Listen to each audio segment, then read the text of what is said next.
Hello, we're the Davises. I'm Jeannie Davis. And I'm Rudy Davis. And today we want to show you some healthy snacks that you can make at home. People always ask us ideas for things that they can do that are healthy. And so what we're going to show you today is how to make some kale chips.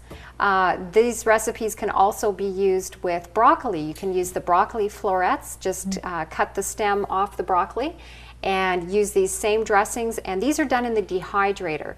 So this is something that's going to retain all of the nutrients. This is a wonderful way to get your greens into you. And it's going to replace my love for potato chips, right? That's right. It'll replace potato chips. We can do this. So first of all, what we want to do is show you how to take the leaf off of the stem for kale. So this is actually quite easy. You're just going to slide your fingers down the stem and the leaf comes right off.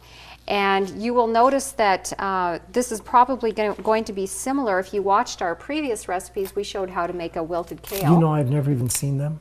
You haven't watched them? I haven't watched them. But he's had this recipe many, many times. Well, you know, when Jeannie and I first met, I used to do all the cooking. She told me the only thing she makes is reservations. So I did all the cooking, and my initials are RD, so I called myself Chef Boy RD. And that's where that name came from that I got. Okay, so this is kale that we've already done up. We've taken the stems off, and so what we're going to show you, here we have a dressing that's going to replace a salt and vinegar. This one is a ranch. This ranch one can be made spicy. If you like to make it spicy, you can add a little bit of chili chipotle, which makes a very nice flavor. This one is sour cream and onion. Like that. Here we have a cheddar cheese, and this makes the most delicious cheese chips. And then we have a barbecue, kind of a spicy barbecue. So this will give us some different flavors that we can have on our chips. What we're going to do now is we're going to just show you how you actually put those dressings on, and they have to get massaged into the kale, and they'll help to wilt that kale down a little bit. Then we'll be putting that into the dehydrator. So what are some of the benefits of kale? Why is this a good green that we Kale is probably the richest green that grows on Earth. And that is not compared to the ocean like your chlorella and things like that. But on the Earth, this is a rich green. And the greener the kale, the more chlorophyll it has. And the more chlorophyll it has, that means the more magnesium it has, because the central molecule of chlorophyll is magnesium. So magnesium is very good for causing the peristaltic action to happen in the bowels. And that causes very good bowel movements. Now, you've never seen a constipated cow, have you? So that's got to tell you, greens must really work well. In North America, we get way too little greens. We need more. Now, you said we're going to be massaging this. Now, you know, I'm a massage therapist.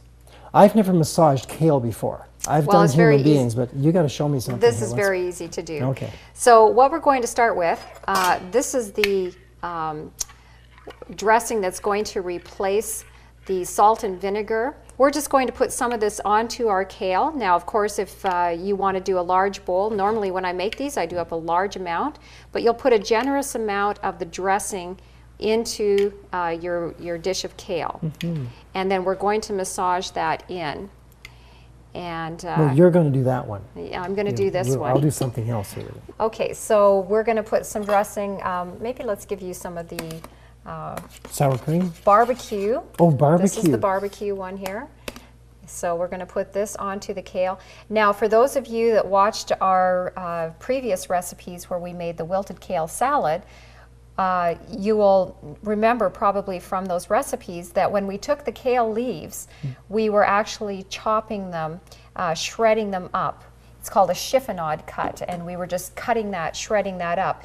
And that helped then when we massage the dressing in to just wilt that kale down nicely. But when we make the chips, we don't have to do that. Well, you want a good sized chip. You want a nice chip, exactly. And they are so good. These are so good, so tasty. So I'm going to let Rudy take his hand here at massaging this one, and I'm going to massage this one here. This is our salt and vinegar. So we're going to just get in there, and you just work the dressing through it, just massaging it in, and it's going to start to wilt that kale and soften those tough fibers. Yeah, you got to get every molecular structure in this green stuff and just make sure it's all You do want to make sure, though, that it's well coated. So Make sure to mix that dressing through so that your chip has lots of flavor on there. And this is not a deep tissue massage. This is just a gentle massage, if you will. Okay, it's a little messy, but it does a wonderful chip. So we've got that mixed through. Yep. Now what do I do with my paws? Your paws are going to have to get cleaned here shortly. You can't lick these, can you? Okay, I'm going to just walk past you and... I'll zip to the sink. Okay, so we're just going to put this on our dehydrator sheet now, and these are going to go in to dry.